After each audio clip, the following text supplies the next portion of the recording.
সিউড়ি থানায় হাজিরা বিক্রমজিতের। সাত সকালে হাজিরা দিলেন বিক্রমজিৎ সাউ এবং জানা যাচ্ছে এটা যে বহিষ্কৃত তৃণমূল নেতা এই ছাত্র নেতা বিক্রমজিৎ সাউকে নিয়ে গত দুদিন ধরে যেমনটা তোলপাড় চলছিল যে আদৌ তিনি সিউড়ি থানায় হাজিরা দেবেন কিনা, এবং যেটা জানা যাচ্ছে সাত সকালেই সিউড়ি থানায় গিয়ে হাজিরা দিয়েছেন বিক্রমজিৎ সাউ।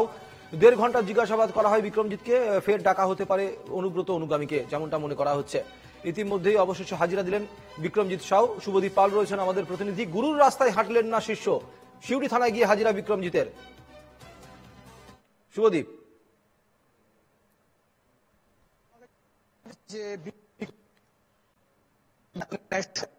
351 এবং 132 এর মধ্যে যে 132 নম্বর ধারাটি রয়েছে সেই ধারাটি কিন্তু জামিন অযোগ্য ধারা, এবং এই তিনটি ধারা প্রেক্ষিতেই কিন্তু কাল পুলিশের পক্ষ থেকে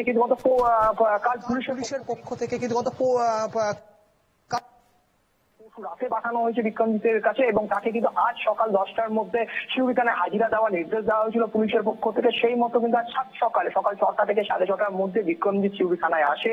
এই মামলার যিনি আয়ও রয়েছেন অর্ঘ্য দে তার সাথে দেখা করেন, এবং সেখানে প্রায় 1.5 ঘন্টা ধরে তাকে জিজ্ঞাসাবাদ চলে। পুলিশ সূত্রে যেটা জানা যাচ্ছে যে কেন সে এই ধরনের ভিডিও করেছে, তার পেছনে কোনো উস্কানি রয়েছে কিনা, কেউ তাকে করতে বলেছে কিনা, কোথায় থেকে করা হয়েছে, এবং এরকম নানান প্রশ্ন করা হয়েছে বিক্রমজিৎকে, এবং 1.5 ঘন্টা প্রশ্ন জিজ্ঞাসাবাদের পর তাকে ছেড়ে দেওয়া হয়েছে। পুলিশ সূত্রে যেটা জানা গেছে যে বিক্রমজিৎ সমস্ত প্রশ্নেরই উত্তর দিয়েছেন, এবং সেই উত্তর কিন্তু এবার পুলিশের পক্ষ থেকে ভেরিফাই করে দেখা হবে, এবং তারপরে পুলিশ যদি সন্তুষ্ট হয় সেক্ষেত্রে সেরকম ব্যবস্থা নেওয়া হবে। যদি সন্তুষ্ট না হয় তাহলে পুলিশের পক্ষ থেকে কিন্তু আবারও বিক্রমজিৎ সাউকে জিজ্ঞাসাবাদের জন্য দেখে পাঠানো হতে পারে বলে পুলিশ সূত্রে খবর। সুমিত, বেশ ধন্যবাদ।